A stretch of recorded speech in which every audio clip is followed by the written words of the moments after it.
We're starting to overstay our welcome here in spring, so I think our little R&R sesh has to come to a close. Holy hell, check out that marching order of land bats. I know I've said it before, but what the hell was I thinking coming out here? We are way over our heads. We're gonna head back home by way of Flats Lagoon. Seems like the safest, quickest road. Shouldn't take us too long to— Jesus Christ! Wow, looks like my spacebar smashing reflexes are developing nicely. Okay, not this way. Unfortunately, this black gorilla is really persistent in his efforts to gore the group. Not to fret, we simply need to shake and bake this little bastard, pull a fast party member like Beep and get his attention, kite the guy around until the slower party members are well away from danger, and then get your runner to rejoin the group. Easy peasy.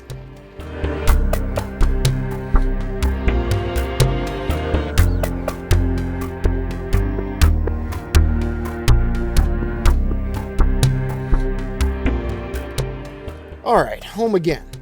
There's some light work done in this couple-day staycation, like buying another shack to fit thief training stations, but that's not really anything to write home about. What I want to talk about is the milestone we're about to hit. All of this gameplay was recorded in the space of around 2 weeks in 2024. I was very new to the game. This marks the first time I've had to record new gameplay since that initial play period.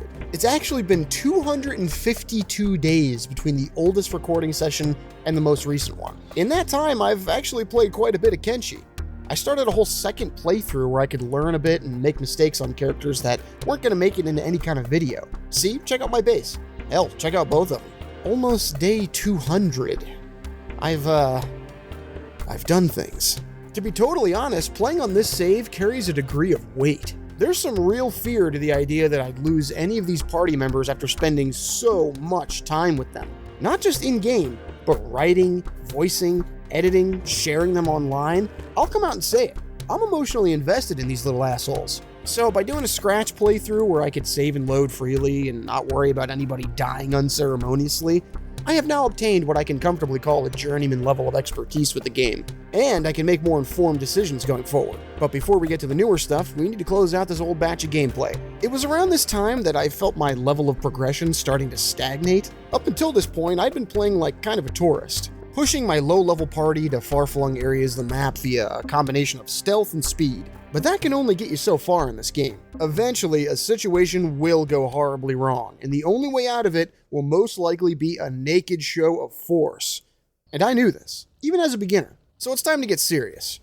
We needed a fight. A real one. Thankfully, we are familiar with a group of assholes who have been consistently annoying us for some time now.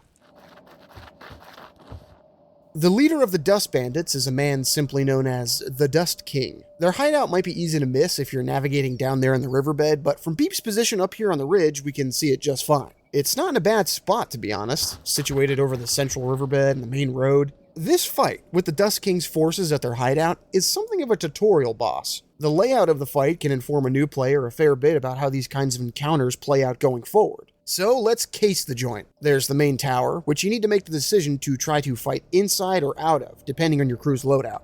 Certain weapons take penalties to fighting indoors. There's also a simple wall and a gate out front that prevents your immediate entry, but there's a handy little blind spot to one side where a decently skilled stealth character can pick the lock without being seen. Most of the Dust Bandits hover in the 18 to high 20s stat-wise. A couple might decide to man the front-facing turrets or wield basic crossbows. The most dangerous man inside the fort would be the king himself, whose melee attack and defense are a good bit higher than the rank-and-file guys. There's one or two ways to go about untangling this combat puzzle. We could try to sneak inside and knock out a handful of enemies before mopping up the stragglers. And none of our sneaky guys are really skilled enough at stealth knockouts to make a difference though, so that one's out. A smarter player might try to pick the gate, then pull a fraction of the enemy force away from the area to whittle them down outside the range of the turrets. Sound plan?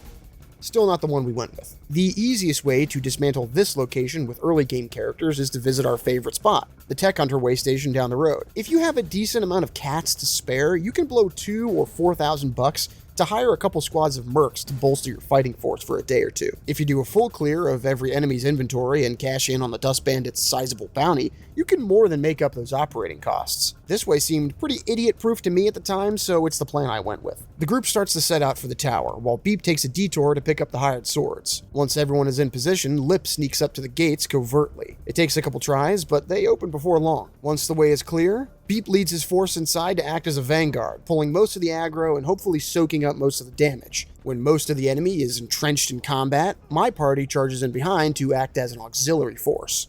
How did you find my tower?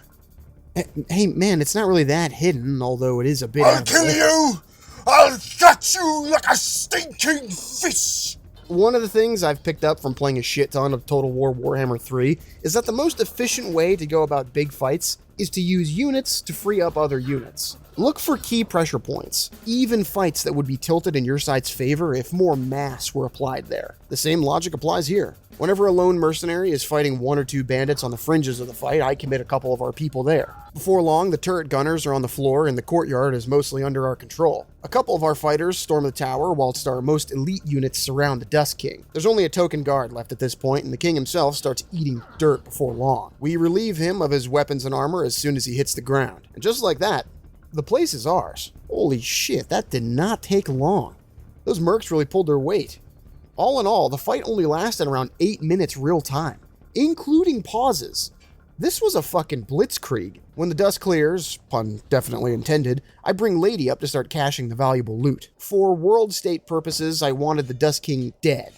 I think I was planning on settling the border zone at the time. Now, world states can be a little finicky sometimes, so I let him get back up a couple times until his health state reads dying. Yeah, there will be no confusion then. When we've had our fill of loot, Beep's team pulls security while everybody else gets out. The main party heads home to sort through the pile of loot, while Beep and the hired help carry DK to Brink to grab his bounty. This whole debacle actually creates the super dark scenario where Beep is trekking over miles of ground with a man on his shoulder who is slowly bleeding to death with every step that his captor takes. This moment really kind of stuck with me. The Dust King, crown sagging, air coming to him in ragged short breaths as the life leaves him, and Beep, stone-faced, coldly carrying the soon-to-be corpse over all this distance just to sock away a few thousand credits. Let this be a lesson to you. Style yourself as a king all you want, but don't act surprised when you meet your own personal sword of Damocles.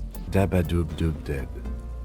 It might not look like it, but we've just jumped forward in time more than half a year. The first thing I get around to doing is tearing down our old base. I am preparing to import our save to accommodate using Kaizo and Kato, 2 foundational mods for the playthrough going forward. The City Architecture Total Overhaul mod, or Kato for short, is fucking awesome. In the base game, certain cities have this slapdash, hastily assembled feel to some of them. Again, it seems like the devs were constructing them with the same tools that the player had access to. It lends these towns an odd degree of relatability in that way, but sometimes it can look plain wrong. Like, damn, that tower has a pretty good lean in it.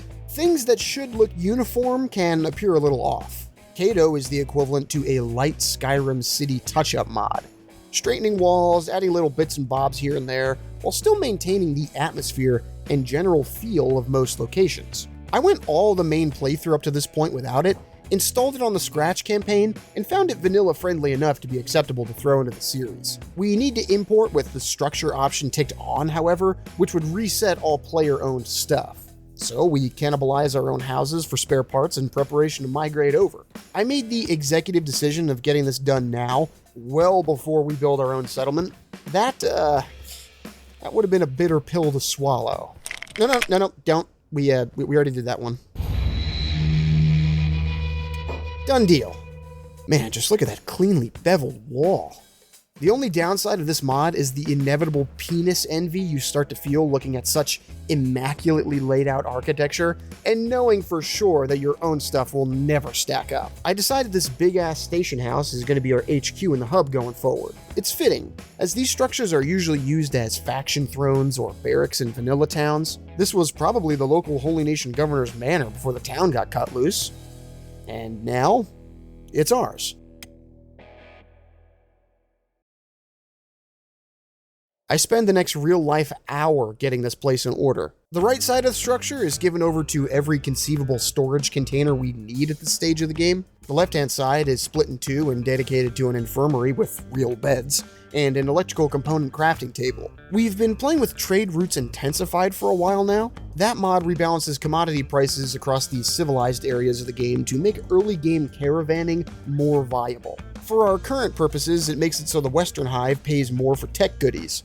Now, raw copper doesn't count as tech, but electrical components do. So if we just add an extra step to our operation here, we're vastly increasing the amount of money we can passively produce when we're at home. Once we're all done getting settled in, we're off on a different kind of expedition. Basically, the first thing I noticed on my return to the save is that our characters are wimps, and our weapons and armor are hilariously low tier. We've got to get ourselves ready for the roads that take us into the Ashlands, and that means getting our asses handed to us a bit. Remember, we're being mechanically incentivized to get the shit kicked out of us. So this time around, we're looking for trouble. Any lore or history we dig up is secondary to starting some shit today. We've actually managed to accidentally help ourselves along with that goal a bit.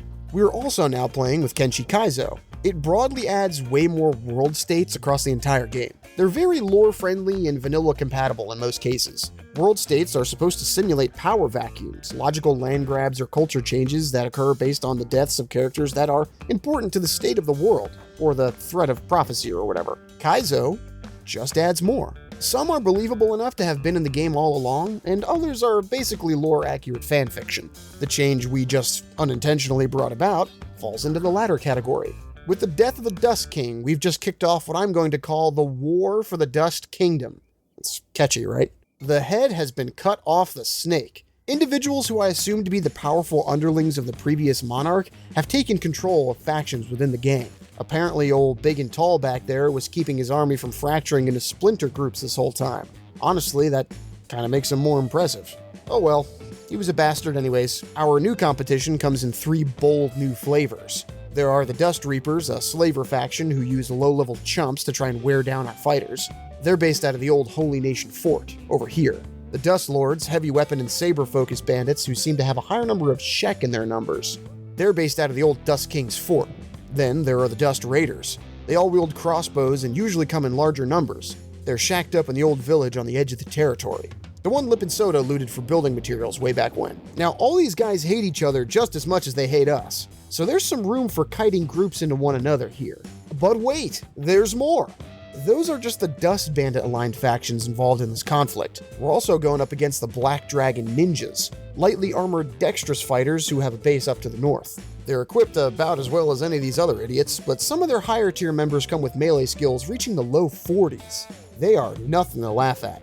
There's a couple other groups to worry about too, like the Shek Outcast factions, the Band of Bones, and Kral's Chosen, which Kaizo allows to spawn now in this area, and the restored cut content White Eyebrow clan of martial arts users. Shit, I've even seen some smaller Holy Nation patrols moving into the valleys down there.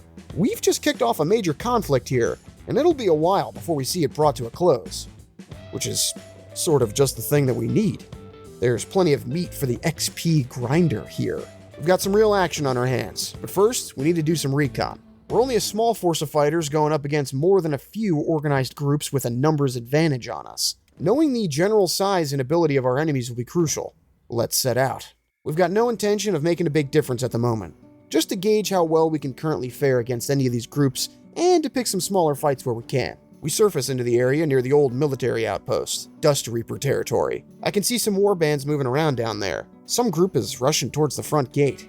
Just a stone's throw away from the hub and there's already bloodshed. On closer inspection, there's a squad of Kral's Chosen trying their luck against the more entrenched Reapers. In fact, I'm looking at the fight for just a handful of seconds and a couple of the bastards managed to sneak up on us. It's actually a fairly close call. I spend the opening moments of the fight ensuring that the crew is decently spread out to avoid the wide sweeps of those heavy weapons. For the remainder of the bout, I focus on microing Fumin's crossbow into positions where he's less likely to shoot his allies in the back. Some of the nuance of crossbow fighting is, ironically, knowing when not to fire your weapon.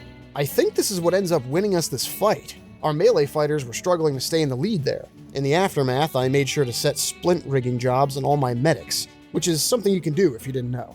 Way more convenient than manually checking everybody's limbs every time. I set up a camp a little ways away from the fort to get everyone back into fighting shape. In the meantime, Beep runs ahead to get a read on what the garrison looks like. The fighting seems to have died down, but combatant Kenshi always leaves these patches of blood on the ground where combatants bled out. There's no mistaking that something went down here, that's for sure. Yeah, I mean, we're not taking this one. There's a lot of dudes in there. Look at them. They're like ants. Yeah, break camp. We're moving on. Oh, hey, hive caravan. Yeah, look, man, fuck the lantern, alright? You got any medkits? We've got to carry Ridley and Hugh until we reach the way station, but that should be okay. There shouldn't be any surprises between there and... Oh. You know what, I'm actually fine with this. Come get some, you stupid, starving dust bandit rejects.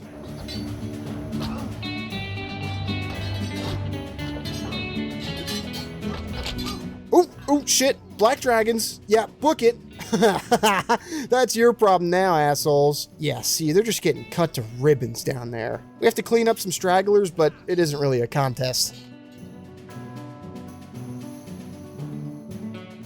Ridley and Hugh stay at the outpost to heal, while everyone else pushes into Skinner's Roam. We're on the lookout for more large packs of starving bandits and broken dust bandit squads. I think we can comfortably fight stuff at that level. It's not going to earn us very many stronger opponent logic points, but whatever. While we're out here, we take the opportunity to clean out an abandoned holy mine that I managed to miss out on. When we turn around to leave, a group of starving dust bandits goes wandering right by us. OG dust bandit squads are now spawning in lesser numbers and are malnourished to boot. Haven't you guys heard? Your king is dead.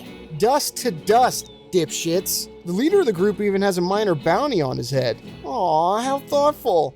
They delivered themselves right to us. Tell you what, for the dead ones, I'll make sure you have it recorded on your tombstone that you were actually kind of alright. For the living ones, I'll ask the prison guards to pretty please not spit in your gruel. Thanks for your cooperation. Oh, Beep, you're embarrassing me in front of the walking corpses, man. On the way back, I have Ridley and Hugh, now healed up, rejoin the party. Always good to have a couple fresh fighters on hand. We're going to deliver this bounty to the Shek Kingdom. I realize that between the trifecta of them, the Holy Nation, and the UC, they're the faction that I don't think we're ever really going to come to blows with. Let's try to start building a working rapport now. Here you go, fellas. They're all yours. Pleasure doing business. We've confirmed on that outing that it's just as chaotic in there as we expected it to be, which is good, but it's around this time I expect that there's a portion of the audience that's finding this all a bit lacking. Hey, yeah, where's the goddamn lore? I felt the fictitious history-shaped hole in my soul growing bigger too, don't worry. We're going to set out on a route that'll take us to two very important lore locations nearby, and we'll pick up a new companion along the way. We're going north, carving a line between the very edge of the Holy Nation territory and the Fog Islands. Up ahead, there's a ruined settlement. The game identifies it as having belonged to the Holy Nation. When we get closer, there appears to be a fight happening outside the gates. The place is overflowing with fogmen, and a small band of paladins are trying their luck at clearing them out. This is actually a less one-sided affair than you might think. Between the paladins' heavy armor and their huge sweeping AoE attacks, and the cannon fodder nature of their opponents, they might just be able to do it. Just watch those limbs fly. Fun fact, Kaizo renames this settlement to Westmarch, and adds a condition for it to be reconstructed if Asada is dead. A lot of ruins can be rebuilt this way in Kaizo. You just have to give your desired faction a little breathing room by taking care of their primary enemies. Whatever the outcome, we're not getting involved here. The Floodlands. It's a little less flashy than the Deadlands, but this place was definitely a hotbed of industrial activity too. Notably, the water here isn't acidic. No flashes of lightning either. We navigate our way deeper into the zone, through the shallows and underneath the leaning remains of some great pillar of industry. We encounter an iron spider at one point and we kite it to death over the course of a minute or two. Iron spiders have a fairly nasty melee attack. It comes out quick and can do some serious damage to unskilled characters. But as it turns out, many problems can be solved via the generous application of crossbow bolts.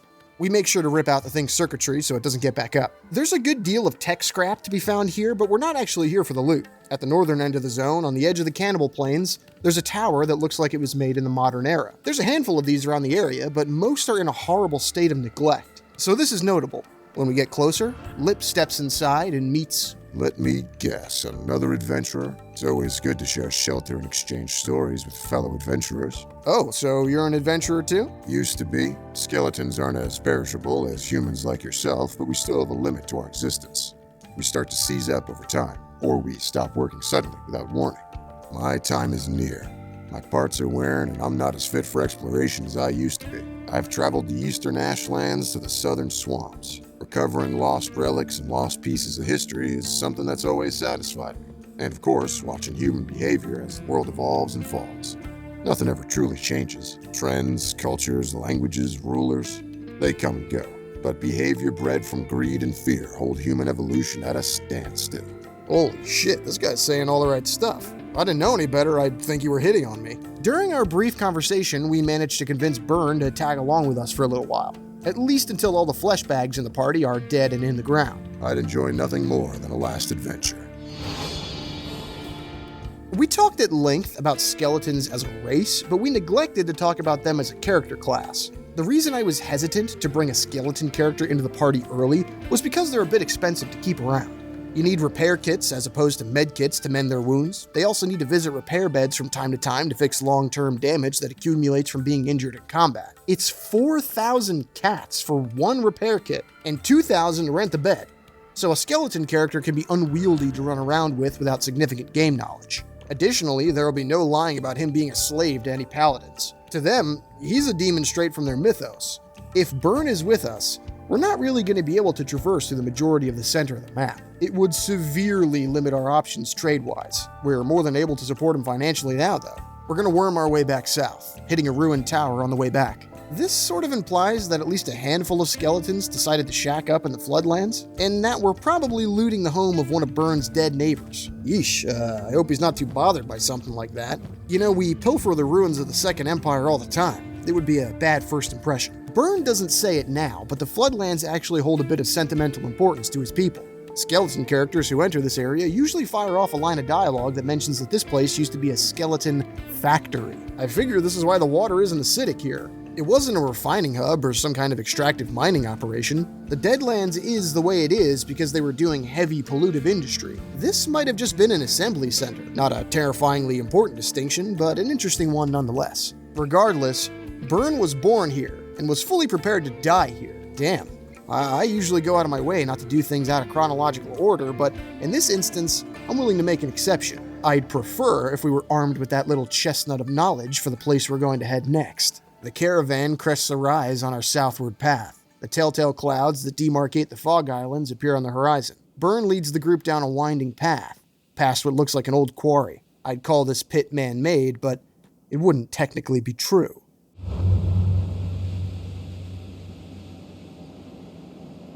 What the? The ground is solid metal. Totally smooth. Obedience. Dozens of pairs of corroded metal hands stand frozen, contorted in a horrific display of agony, like a sea of the damned reaching from the bottom of some black charnel pit of despair. Here and there, the odd skeletal face bubbles to the surface, its expression blank, unreadable. And it's all just here, standing in a quiet vigil, just the sound of the wind howling over the top of the basin and an eerie music track to accompany it. Burn is silent. There's a line of unique skeleton dialogue that plays here, but it didn't fire off for me. I think it's a Kenshi Kaizo thing, to be honest. It goes like this. After the war, the behemoths lost their purpose. Man became afraid of the destructive capabilities of its own creations. The irony is that it was their blind obedience and unquestioning loyalty that walked them down into that pit, entirely unresisting. The price of obedience. We knew that skeletons served a servile purpose in the old human empire. Their limbs, sold as prosthetics, refer to them as general-purpose labor units. We also knew that they used to come in larger varieties, as seen in Venge, but we never got a clear answer as to why there were no behemoths left.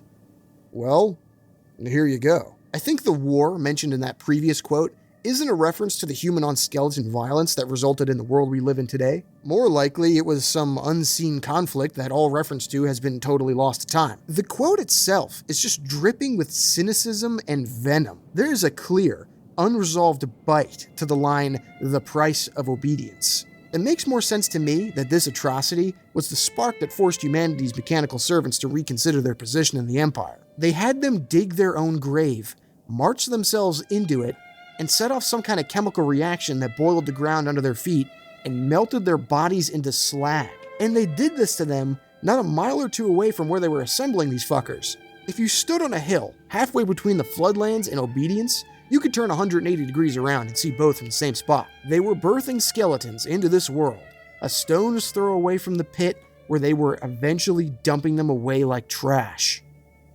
Woof. At the same time, you can almost fathom the method behind the madness, as choked by paranoia as it is. What would you do if you invented the nuclear bomb and realized that it was sentient, that it could have thoughts and motives opposite to its user's design? It can think and feel and self-actualize.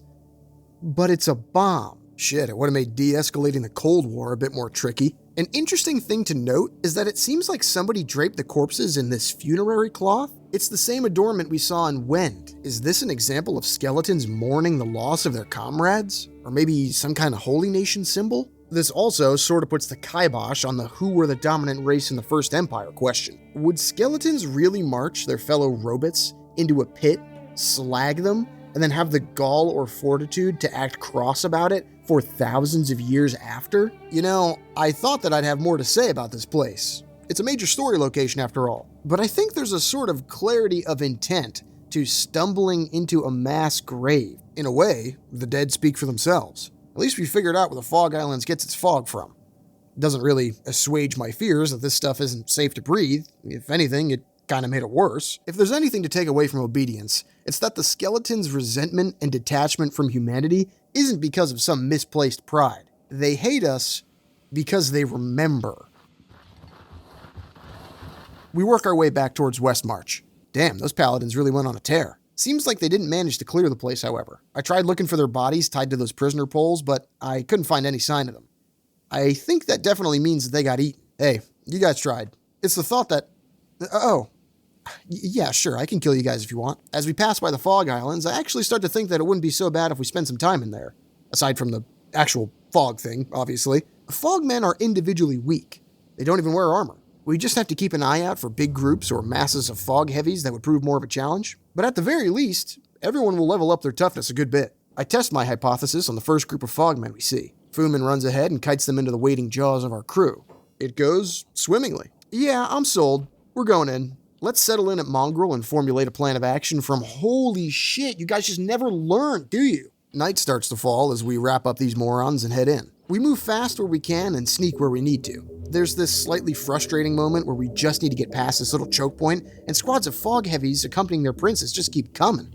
Fucking finally, jeez. Speaking of fog princes, there's actually some money to be made in singling them out. See, you can actually cut their heads right off their shoulders when they fall over unconscious. In bog standard Kenshi, they're worth a flat 10,000 cats. You can operate out of Mongrel and search the lowland for princes, and you'll pretty consistently pull thousands of ducats. With all the shops there, you can really sell them in bulk. Trade Routes Intensified actually nerfs this a bit by making their heads only worth 6,000 cats, but that's still enough to be worth it. We eventually arrive in Mongrel unscathed. We overnight in one of the bars and watch the sun come up in the morning.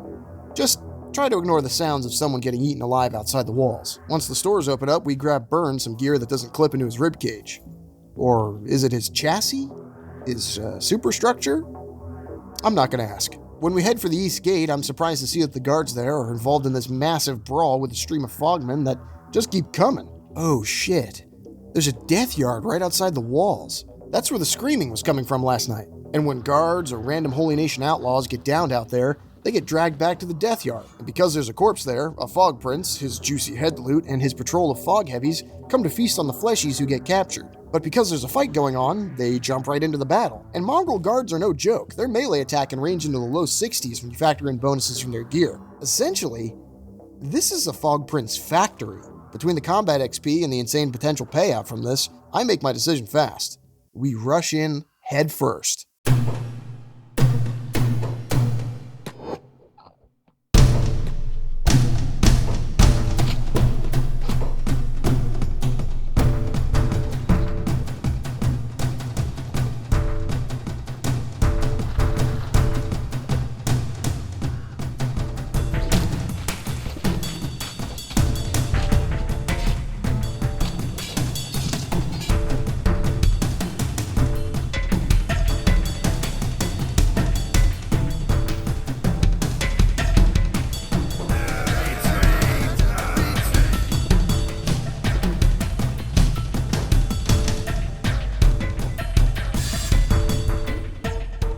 It's a bloodbath. We're cutting down fogmen as fast as they can arrive. We'll kill a batch, retreat inside the walls when we're too wounded, heal, and send someone out with a backpack to look for fallen princes, and then sally back out once we're ready to rock again. Kenshi fights usually go by pretty fast. They're bloody quick affairs. Remember, that Dust King fight only lasted for 8 minutes. I spent the next real-time 20 minutes involved in this fracas.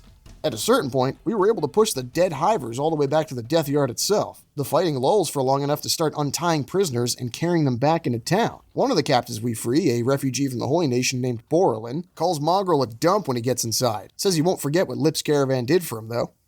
Hey, you know what? Can you hold a sword? Sure. You got any food on you? We try the same trick on another of the rescued prisoners, but he's got the nerve to ask us for 2,500 cats for the privilege. Yeah, no thanks, man. That's only a 500 cat discount from just hiring some nerd at the bar. Tight-fisted pissant. Yeah, okay. Hey, man, enjoy being alive. Some people, you save a guy from being digested and shit out by bugmen, and this is the thanks you get. Pay me $2,500 so I can be sure you're not going to turn around and enslave me. Me. Unbelievable. We rest up in town until nightfall, and then we head back towards the hub. The journey is uneventful, except for our pit stop in a hive village to offload all of our tech scrap. Want to hear a joke? An ochre-eyed slaver in a shack walking to a bar. Oh, jeez. We've heard that one, man. That's the one about the... Yeah, we heard that. So, we got to get one of them lanterns while we're in vain. Lanterns? What lanterns? You know, them lanterns of radiance. It'd be like going to the swamps and not buying drugs or fish. You gotta buy a lantern. Why are you slapping your head? Are there flies? I hate flies. Oh, just don't. Don't even go there. Don't even get me started on those fucking lanterns of radiance.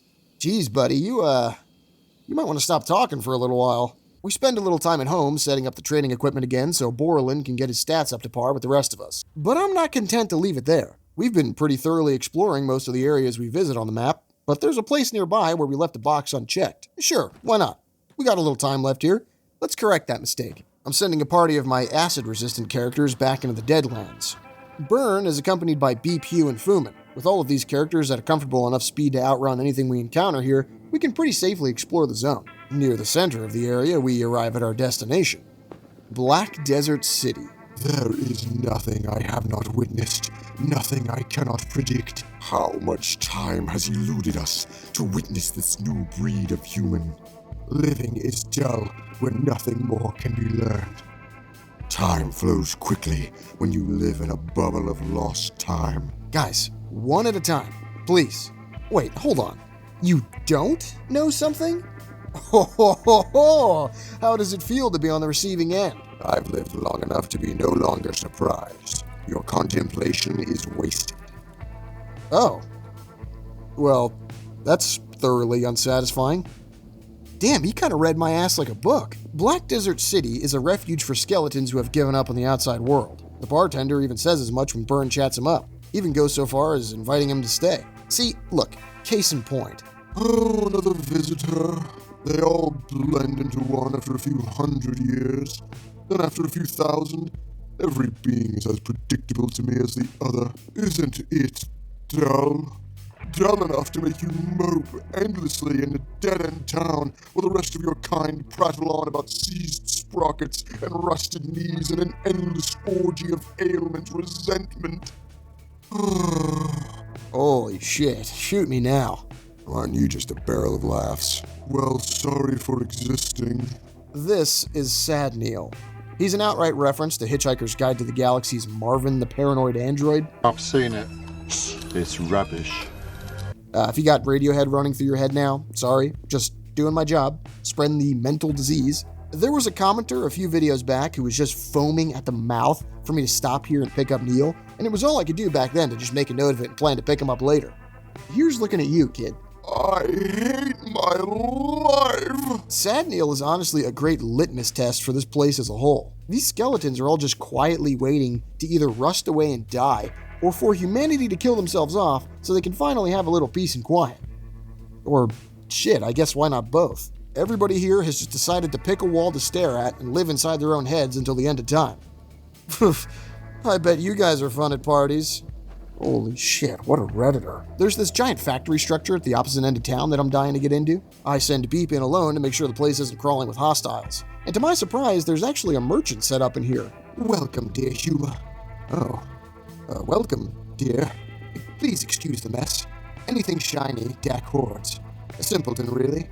I'm sure his mind was fried when he got hit on the head back in the back some time ago. You know, it isn't a conversation with a skeleton if they don't get cagey about the past at least once during the conversation. Man, check out this selection.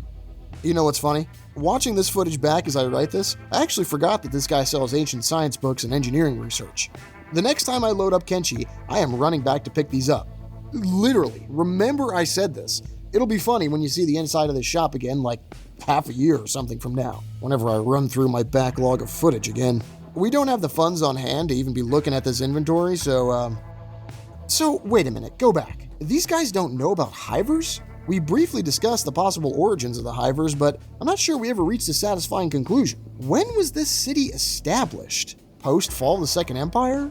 During it at some point? So, that means that hivers entered the scene sometime between now and then? Whoa, that brings up a lot of questions. So, they presumably weren't around for the First Empire? Well, where did they come from? Damn it. This video is already running a bit longer than usual. We don't have time to discuss the Second Empire at length. We're just not quite there yet. But let's run with this for a second. Let's establish a very simple timeline. The human domain, the First Empire, clearly capable and adept at gene editing, resulting in all these wacky body horror monstrosities. They use skeletons to do the dirty work, like working in heavy pollution zones and fighting their wars. You're talking about slavery. You know, I got it. The Obedience Massacre occurs. Skeletons revolt en masse. There's a struggle, humanity probably loses, and the Second Empire is founded. Okay. The Second Empire clearly attempted to make use of the technologies of the civilization that came before them, albeit in a clearly less sophisticated or knowledgeable fashion. Was genetic mutation one of those technologies? Possibly. Again, a hiver society is stratified in the same way that other humanoids are in the setting. That could be sort of an artist's signature, like a copycat killer trying to recreate a previous murderer's atrocities. It's just that hivers are much more disposable and more controllable. Humans are somewhat individual thinkers. You have to fulfill their needs and either appeal to them ideologically or suppress dissent enough to keep them tame. Well, how about we make 2/3 of them idiots? Shit, more than 2/3 if we consider that princes fulfill a leadership role and are therefore probably less common. And you know what? Lash them to a pheromone-based control system with a queen while we're at it. If you compare hiver society to a more traditional human one, it's clear that we're paring away the ability to dissent. Hey, even the general confusion that seems to come about from being exiled could factor in too. It is very hard for worker drones to adapt without operating within the whole. That's a pretty interesting thread we're pulling on there. Another tidbit to throw in our big bucket of clues. We'll lay over here a little while before heading back. As is tradition, we'll really soak up some of the gray and the pollution that way. I hear that incurable toxic waste-related diseases are actually in right now. What? Haven't you read the latest United Weekly? Before we get to the closing notes, I'd like to say a special thanks to the wonderful folks over on the Patreon. Thank you to Thomas Bomber, Empire Doom, Interesting Squirrel, Galbatrix, Original Peter, Trench Gun, Eggs and Toast, Ethan, Jesse Watson, Victor Sales, Alfarius Omegon, Joseph McClelland, Keith, Kaylee, Tsar Nicholas II, Will6529, Dastardly Jack, Sock, Biosphere, Dejar, T-Dog America, Codeine Popper, Lawnmower, and Gotcha Hell. Alright, another foray down. Here's what our travel map looked like. We really didn't expand our horizons with this one too much, seeing as we only really managed to visit one new zone, but that's alright. We're starting to get entrenched in local politics, and it's sort of a cutthroat business these days. One of my only concerns going forward is that Kenshi starts to get really grindy as the game goes on, which means that I have to record and play the game much, much more to achieve the equivalent amount of interesting stuff as the earlier videos. Now, that's all well and good for me, that just means I get to play more Kenshi, but for the channel, you'll be delighted to know that I've already recorded a huge chunk of gameplay while I was recently sick, but we'll see how much usable content comes out of that. I'm not sure anybody wants to watch a bunch of micromanaging production chains and base building. Spoilers! Anyway, that's it for this one. Thanks for watching. More junk soon. Bye-bye.